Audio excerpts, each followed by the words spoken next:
A new era in preventing fraud and facilitating AML. Following the recent Moneyval report, let's delve into how AI could be used to address vulnerabilities within the legal framework.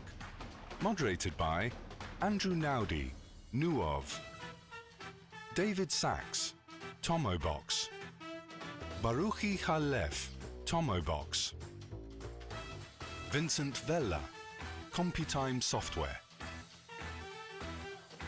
Michelle Grech, Consultants Malta.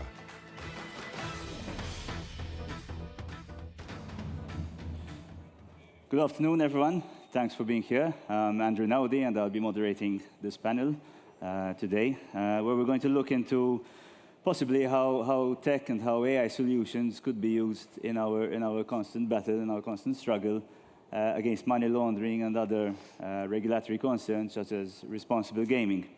The fintech and gaming industries are heavily impacted by these two phenomena, and recent reports from Europol are telling us that around 2 to 5% of global GDP is actually money laundering activities. Now that's a big amount. And furthermore, Europol also tells us that only around 10% of suspicious transactions that are raised lead into further investigations. With me, I've got experts from the tech side and from the legal side as well. I'll let them introduce themselves before we move on to the questions. Well, you've met David already, so leave to Baruchi. Yeah. Hi, my name is Baruchi.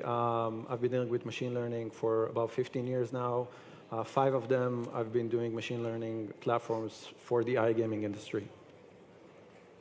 Hi, my name is Vincent Vella. I work with Computime Software, and we have a particular operation, Comply Radar, focusing on AML and RG solutions.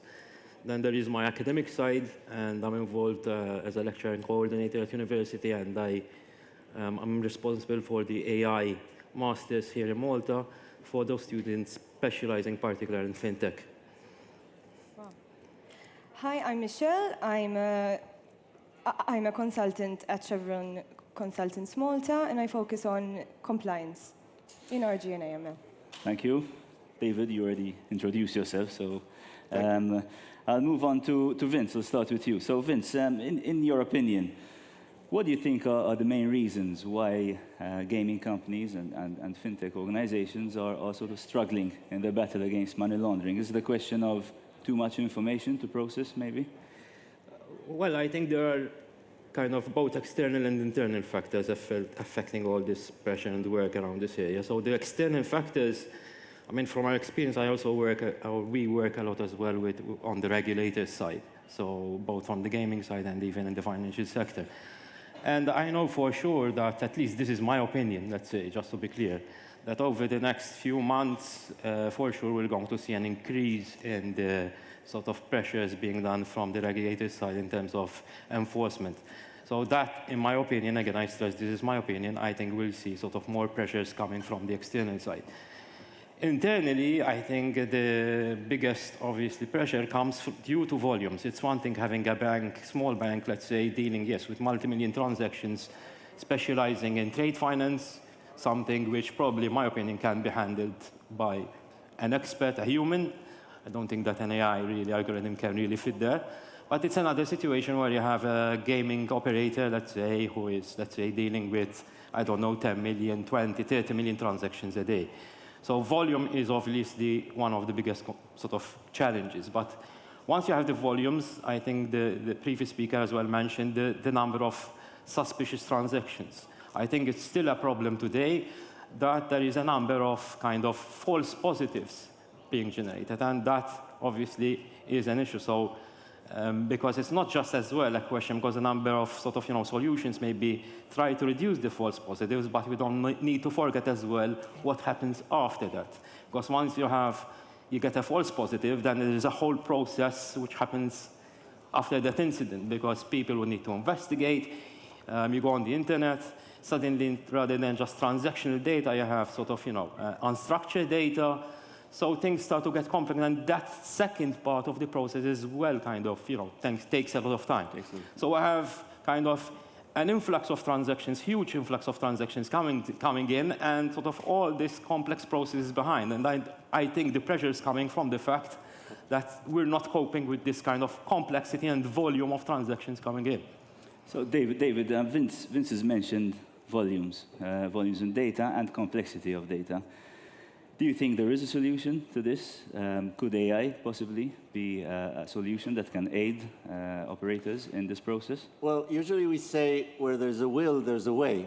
Technologies are out there. They are open sourced. You can experiment. You might be failing. But if you are willing to experiment, then you're going to find a solution. I think right now what we're missing is like some management decisions. Because if I hear the GVC CEO saying, oh, we know more about responsible gaming than the regulator, that's a red flag as itself. So I think we need to see some more doing and less talking. Okay, very interesting. Baruchi, I'll move on to you now. We're talking about artificial intelligence here, which is essentially can be perceived as machine replacing human. Mm-hmm. But how can we build trust in these solutions? So I think when you're coming to deal with machine learning, specifically for iGaming, you have the measures in machine learning to test your models and see how good they perform. But what we did is somewhat of a different approach. We put a human in the middle. So remember, AML transactions are very, very minuscule in comparison to tens of millions of transactions you see a day. You find a few, and you need to represent it to the MLRO. And possibly do it as close to real time as possible. Then you get the MLRO to look at it and approve it or disapprove it. Now, what we've done is we're taking this approval back to our system and enforcing our models to actually learn better what is a real AML case or not, because AML, it's a living organism, and they change all the time the way that you see them. Thank you.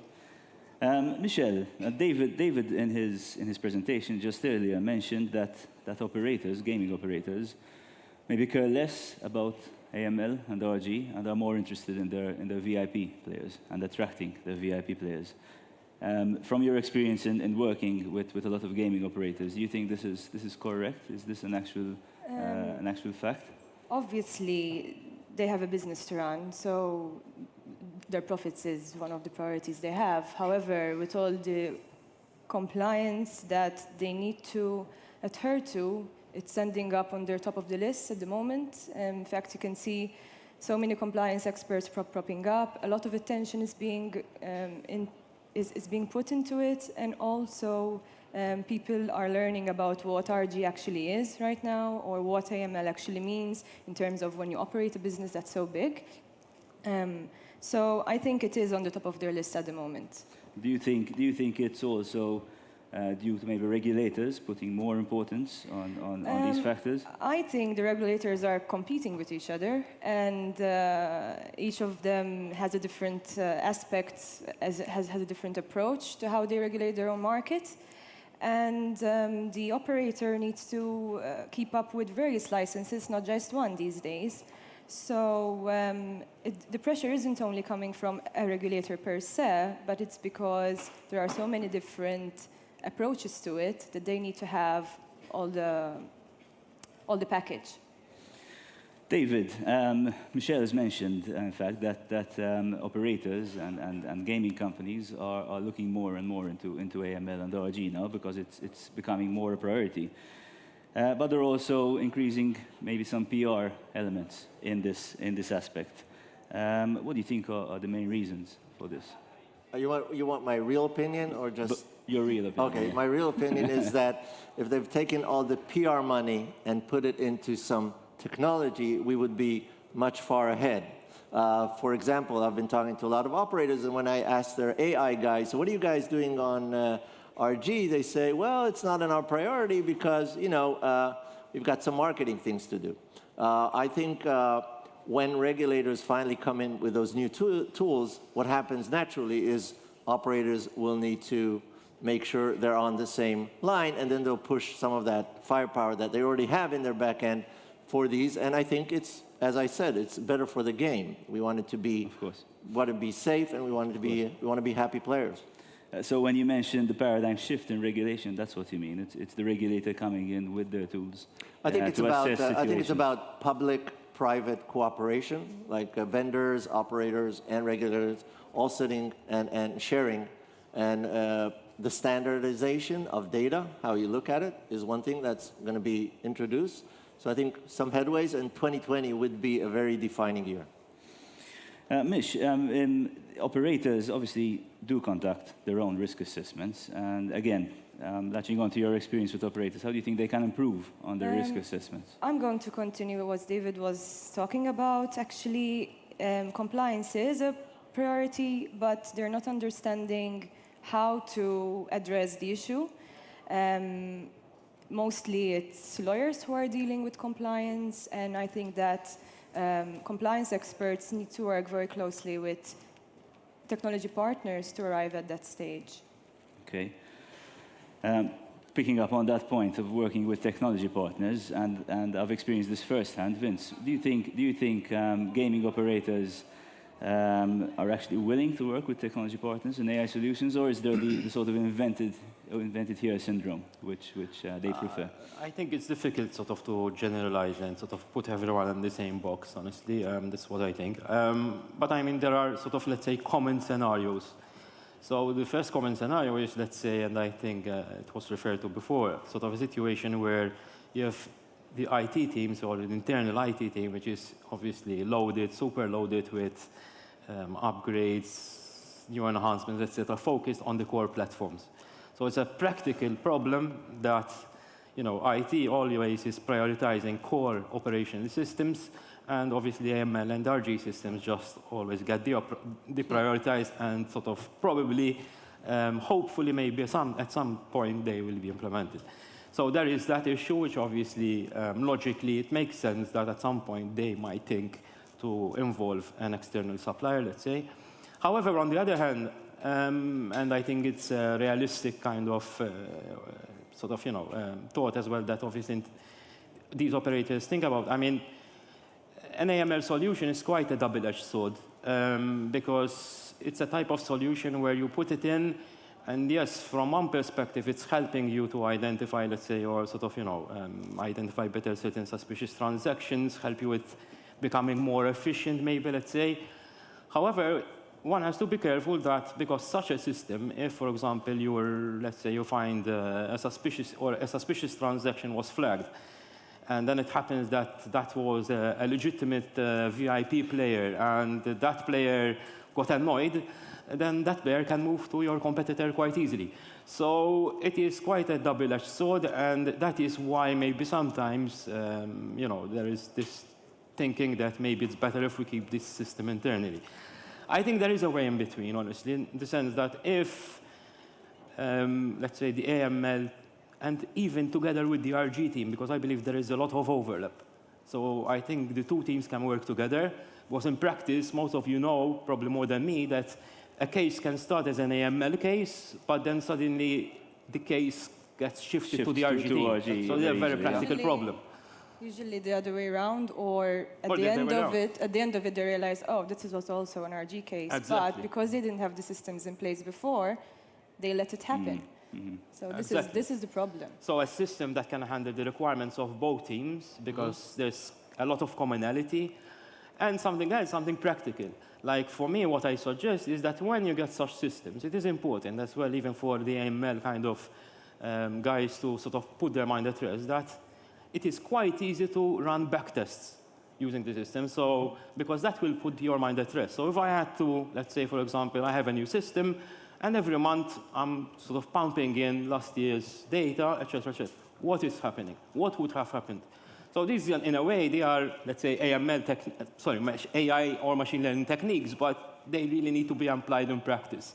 I think that kind of balance probably is the right balance between all the the departments kind of within a typical operator.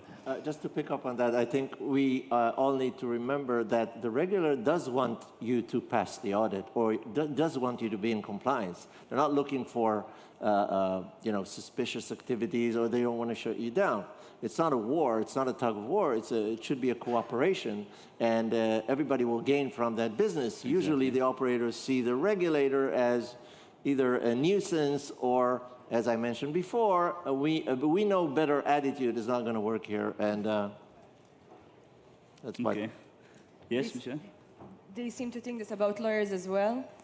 And as I was saying before, it's about the legal team and the technology team working close together, because if you have the system running on its own, when you have the right policies and procedures, you would never allow the non-reporting of a VIP client which has turned into an AML case.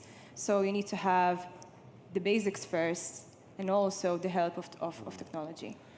Maybe if I can pass a point here, I mean, because even basic, a problem I find is that, speaking about basics, is that there is sort of a bit of a distinction between how data is organized when you want to analyze the data for AML or RG purposes and the traditional core operational systems, where in the latter, typically there are, let's say, the traditional relational databases, et cetera, which are not, let's say, the ideal for AML or RG purposes, but sort of the data is typically much easier to analyze data in graph kind of structures.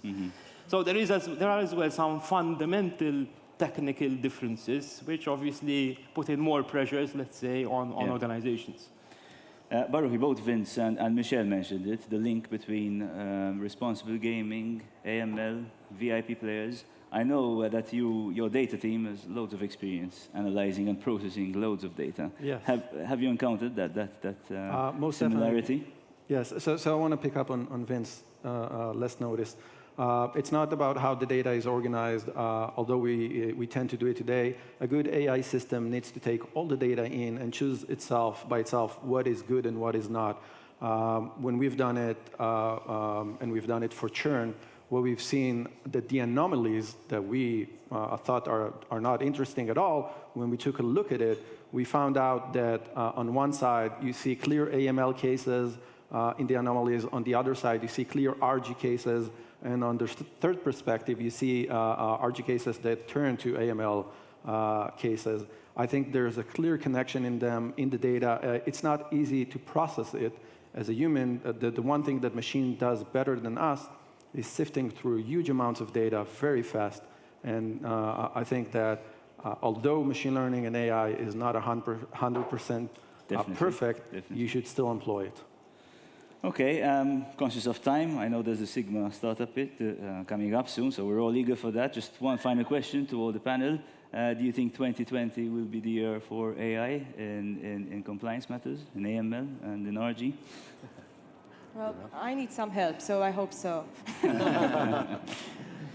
Well, I think, honestly, with all these pressures and challenges that were mentioned, I think definitely AI is one of the avenues which could help to alleviate, let's say, these challenges. So rather than saying it's a total solution, I think definitely AML kind of and RG guys should definitely make a thought about it, because I think it will help. Okay, thank you everyone. I hope you enjoy the rest of the show today. Thank you.